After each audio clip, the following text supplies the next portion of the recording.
Hello everyone, Richard here with 39 Ultimate Mode Panzer Corps review. I'm currently just finished Sedan, and I wanted to do a video on my core, and I have notes here on 1 second.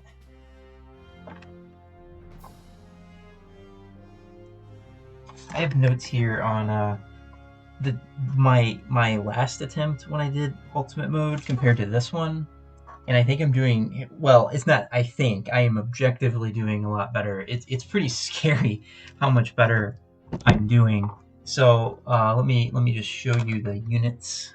Um, so he is actually doing slightly worse. On the old way, I had 174 kills, and he was at 205. But he has 151 kills at 206. So it's approximately the same. I believe the other guy had like an attack hero. Paratrooper 1, 56 kills to 7 and 161 experience, and I only had 45 to 6 and 132. So this particular paratrooper is doing very well. And second paratrooper, old one, 47 kills to 6 losses, 128. Oh no, this is okay. No, the old way, 52 kills, 7 losses, 141. So he's doing slightly worse. So on average, the paratroopers are in the same ballpark. I think I just bought this one for this scenario. I have an extra paratrooper compared to last attempt. So this guy has a hero. Was he from Poznan? Yeah. So 196 to 12, and the old one was 168 to 19, and I only had 202 experience, and he has 219. I clearly did a much better job with the mountain unit. Second mountain unit, 205 here, and I don't think I had a second mountain unit on the old way, but I did have an SE, a second SE I kept, and that one had 39 kills. Whereas I force loaded an SE, a second SE here, I think. Yeah, this is the scenario. But the second mountain unit has 205 kills and 207 experience. So I got 2 mountain units with over 200 kills. I think this will pay off. So the plan is he will get either a defense hero or an attack hero. What was I going to do with this guy? I think I'm keeping him a regular infantry because I don't want to pay elite replacement costs for him. So probably just because I don't want to do that, I want a defense hero on this guy just to reduce the risk that he takes damage. He's going to get a movement +1 and then become a pioneer. And he got a movement +1 this battle. I think at the end of this battle, he got a movement +1. So this was a second mountain unit I bought. He has 241 kills, 2 stars. I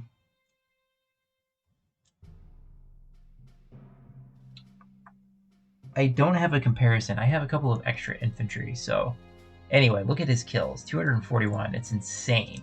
I mean, like, probably after Albert Canal, he's over 300 kills. And then Ola Deer has 133 kills, 204, and he had 167 with 5 losses and it was 210.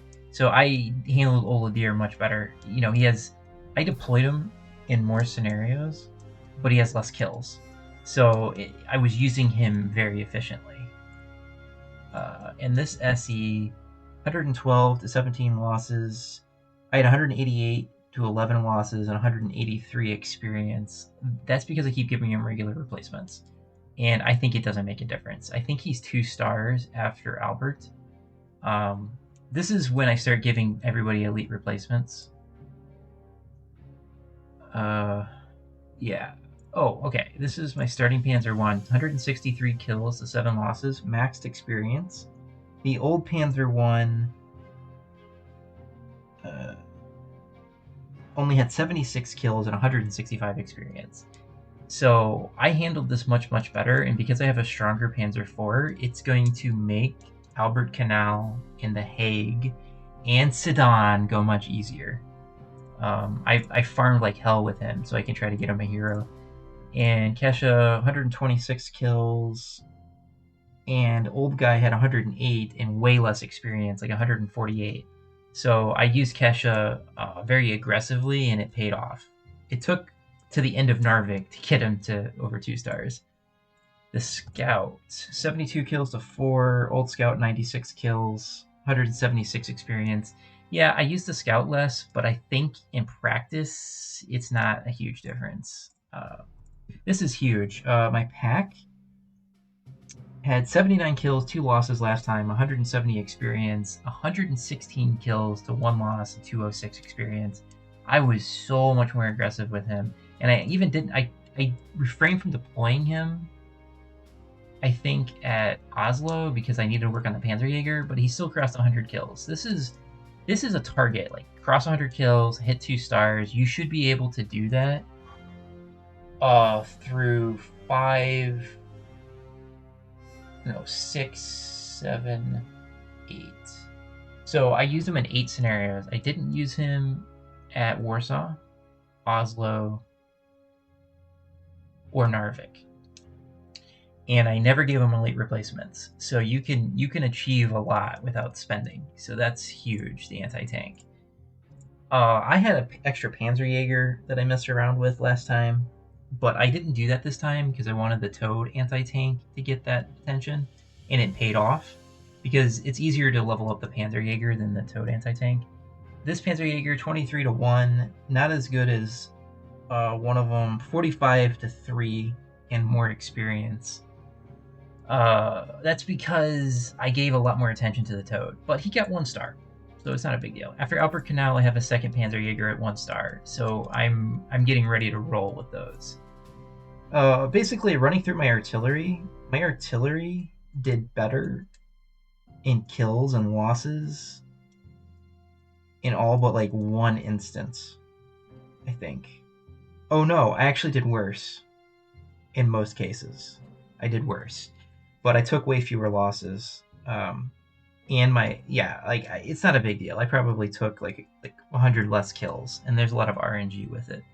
I did get a movement +1 hero. Oh, when did I get that? Narvik. Very nice. I got a nice hero at Narvik, and he's got over 100 kills. So you can see 152, 143, 157, 134, 99. Is that because I got you late? Yeah, I don't know. Oh my god, this guy's just been sucking. My Storm Panzer is doing a lot worse. This guy just hit 100 kills.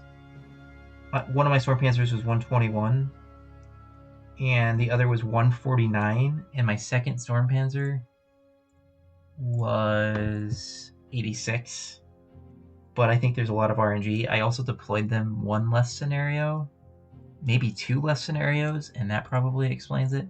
The other difference is I have an extra artillery piece. 55 kills. Yeah, he's doing really good. I had an extra 88 already with 1 star. This guy is almost on par, 74 to 3 compared to 79 to 0. But I don't have as much experience, which is a problem. I think it was because I had other units I was trying to focus on. I realized I was overusing 88 guns early, and it's for the movement +1 hero, but I guess I'm just going to have to figure out how to do the British path without it. But by giving up on the 88 gun, I was able to get other units more kills. And given that the 88 is going to quickly get its kills, it's not a big deal. At Mabuij, I will buy a second 88. This guy, 55 experience to 15 kills, and my other 7-1 had the same kills and more experience. 76 experience to be exact. So the combat type matters. I think I was just probably really lucky with that one. But you should have one at half a star. I only deployed him in one scenario. Oh, that might be why. I only deployed him in one scenario at Lillehammer, and he got half a star. I realized that Narvik was much easier to do without the 7-1 gun, so I solved the air problem in a different way. Because you can map wipe Narvik more easily with an extra ground unit artillery piece. One fighter, 123 to 0 kills. That compares to 145. And my fighter is at max experience. Well, I think the other one was too. This one has 206 compared to 202. And that one took 2 losses as well. So this guy is doing better from Poznan. Yeah, already over 200 kills. That's pretty... You have a decent shot of getting the Poznan fighter to 200 kills because you farm on that map. And that's like 50 extra kills. The other big difference, you're looking at my Stukas, like, what is going on? My other Stukas both had 151 and 195 in kills, right? And this guy's got 108, and this guy's got 34. I bought him at Spoils of War. So I use Stukas too much too, and I've shown you like early, stop using Stukas so much. These guys are going to get their kills and experience with no problem. Let other units like level bombers and other units. So I was actually deploying more level bombers, so I got them stronger, and all of them were 2 stars by Narvik, which is really helpful for that map. The extra star makes a big difference on the ships. And then we got Lent. He had 100 kills. Last time I had 75. This is the up. Like, you don't want more than that in kills. I probably would have preferred if he was like 25 or 30 less. But I probably will deploy him less. I think that's going to be a big change. Is try to find room to not deploy him once he's 3 stars, because you don't need to give these kills to this guy. He's going to convert in 42 to a Stuka, and he's going to be completely wrecking things in 43. So you need to basically get him his stars and then stop using him. This guy 28 kills, and this guy 14. My level bombers are, I think they're almost all doing better. 40 kills and 30 kills. So the level bombers are doing really well. The big difference is I had, with one more SE unit that I didn't load here, we had the same number of units. The big difference is I had 732 prestige to start Ibanimel with, and I have 3849 after all the upgrades to start this with. So I am doing more than 3,000 prestige better. It's disgusting. It's absolutely disgusting. I want to share this core with people, but I tried to share it with Goose and he couldn't see it. And does anyone have any information about why you can't share a core? I mean, I'm assuming if you just stick the saved core in your saved core folder, it would show up, but it's not, and I'm confused about that. So is it like tied the user account? Is there a reason we can't share a core? Because my idea was, this core is loaded, right? I mean, this is the start of something insane. I would imagine, like, if you wanted to do ultimate mode, but you didn't want to hassle around with 39, if I just emailed you my saved core, you could play around with it that way. Because this core is seriously loaded. I'm very, very pleased with what I've accomplished. I have, overall, I think what happened is I distributed more kills to my tank and anti-tanks and to my infantry, and less kills to the Panzerjäger, the artillery, and the anti-aircraft, and the Stukas. That's what happened. I think my kill count is higher, but like not a lot. I just think that the kills get distributed away from the Stukas, the anti-aircraft, and artillery. And that's a good thing because these guys are all going to get lots of kills. So that was cool. In other news, I finished Sedan, so I have found a way to consistently and repeatedly get a decisive victory at The Hague and at Sedan, and do it very cheaply. You know, like less than 100 in elite replacement costs. Sometimes, much less, because you're going to take very little damage with what I came up with. And I have been reading this book called The Campaigns of Napoleon, and it is clearly causing an effect because I am playing the scenarios like Napoleon. I do want to do a live play of The Hague and Sedan. I think it's perfectly possible to do a live play of both. I don't know when I'll do that. I also found a way to do Albert Canal like as a no sweat affair. It's just a matter of, can you do arithmetic? You know, I have a math major. It turns out doing arithmetic is hard. I kept screwing up and not counting correctly. But what you need to know on that map is that there's 6 core slots, and as long as there's 6 core units on the map, they will not buy anything around major hexes. But the tricky thing is you move so fast and so quick that you wipe out all the core units. But once you realize that, there's a trick you can do to keep 6 core units alive until you block the final objective. And you can block it like on turn 14, pretty much a low cost affair, and then you can get your artillery and de-entrench that unit. So I actually took Soren's approach. I almost want to do a live play of Albert Canal as well, because I took Soren's approach and somehow made it more impressive with a weaker core. I honestly didn't think that the tactics could be improved on Albert Canal. If you go watch Soren's Albert Canal, and your brain is going to get blown away.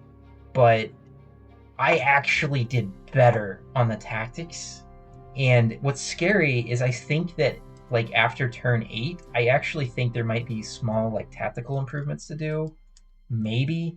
But I don't know. I honestly wonder if it's like totally optimized at this point. And because of that, you effectively wipe out the first wave in 4 turns and the second southern wave after turn 8. And you have a flanking force in the north keeping the infantry busy. And with that, it's just straightforward shot to the back. You know, like you've wiped out everything, I think all but 1 unit after turn 8 in the south, and then there's just a bunch of like passive units that you can charge. I also grabbed a ton of extra prestige in a very controlled manner. I think I got more prestige than Bracata. Like I got all the prestige in the back. Like let me show you. I have that saved. I have replays of this stuff too. I got this hex, this hex, this hex, this hex, this hex. If you're feeling frisky, you can take a chance on the anti-aircraft gun. Well, you have a couple of choices. You can assume Oladir kicks his butt without artillery support. That's a dangerous assumption. I wouldn't assume that. So I use my artillery to suppress him. You can use your artillery instead to suppress this, and you have units that can take this out. But kind of risky. Rugged defense chance is pretty high. So I didn't take this hex. But I took this hex, this hex, this hex, this hex, this hex, this hex, this hex. And all of... I even grabbed this one and this one. So I didn't get 1, 2, 3, 4, 5, 6, 7, 8, 9, 10, 11. I got every hex but 11. I would have to look at Bricata, but I'm pretty sure that's a record. I don't remember if he even got a decisive. No, he didn't. I'd have to look at my old playthrough, but I don't think I took that much. So I think I got at least an extra 100 prestige. Maybe more than that. And cheaper and more reliably, too. And almost all of my units played an important role. I dispersed my units in a very clever way. I'll save that for another discussion, but not only did I improve upon Soren's tactics, but I got a lot of extra prestige. That's part of the reason why I'm making bank right now. You can see I have 4,300 prestige at the start of the Hague. It's disgusting. Or no, at the start of the Albert. If I go to the Hague... how much prestige did I have? Jesus Christ, 5,400. I have so much prestige there, and then at the start of Sedan, how much do I have?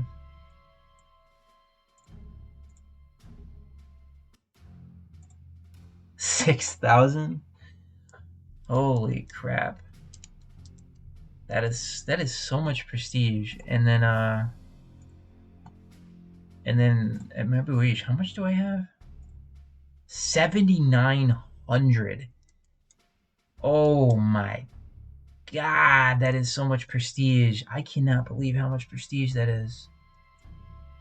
Even though I do think I have to buy one of these now. That'll take a dent. But still, that is objectively gross. Yeah. Yeah, my 88's struggling. He's kind of whiffed a bit. What's his kill count at? Yeah. But that's okay. I'm going to be late. By the end of the British path, I'll have a movement +1. Oh, one fighter got defense +3, which I force loaded, and this one got spotting. I have kind of been not sure how valuable a fighter with spotting is. But the thing is, spotting is turning out to be really, really helpful for figuring out how to solve maps. So I actually think, especially later when things get harder, a spotting fighter might save a lot of time on solving maps. It also helps create some distinction. This is a guy that can take some nasty fights. Bar can do nasty fights, and then this guy is spotting. He might help solve maps in a way that it's the reason it might be useful is the AI has dynamic behavior and it doesn't always behave the same way. And a fighter might be able to check the backfield and tell me what's going on. That's why it might be useful. It's basically we have our own Rudel, but it's much, much better. Yeah, you can see my tactical bombers are fine now. And Lent is... I didn't even deploy Lent at Sedan. And yeah, he got... first 3 scenarios, that's all it took, and he was 3 stars. I'm going to try to avoid using him as much as possible. You can see that 2 level bombers are already 3 stars. And he's almost 3 stars, and he's getting there. And 2-star paratrooper. Yeah. So yeah, I think I want to do a live play of Albert, a live play of the Hague, and a live play of Sedan. And I don't think that the rest of the scenarios in 40, I don't think I'm going to be able to improve upon them. I've already shown you all of those scenarios. I don't think there's much to improve on, but I believe people will be very interested in the Napoleon-esque approach that I used at the Hague and Sedan.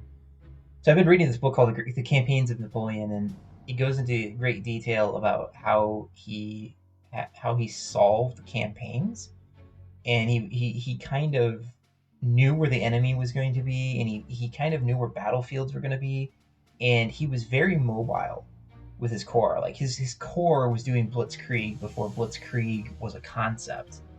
And the way I solve the Hague and Sedan is tied to the idea of being where the enemy doesn't expect you to be. And one of the tactics that he uses is you have a force that's strong enough. It's a core. It's strong enough to hold its own without support temporarily, and then other support comes in to wrap up the enemy. That's one idea I use over and over again when I break the Hague and Sedan. The other thing that I do is I'm very fast. Uh, I find ways to get troops where they need to be very quickly without the enemy knowing that they're there. Or the enemy does know that they're there and there's nothing they can do about it. It's very Napoleon-esque. Um, how easy is it? It's a lot of exact X stuff and timing. Timing is everything, and exploiting paratrooper magic and airfields and just all kinds of crazy stuff. I'm inventing tactics. I think when I get to The Hague, I'll have to talk about all of the tactics. Well, some of the tactics are old but rarely used until now, and then some of the tactics are just diabolical in their evilness. Um, it's amazing the crap you can get away with. So anyway, until next time, Richard out.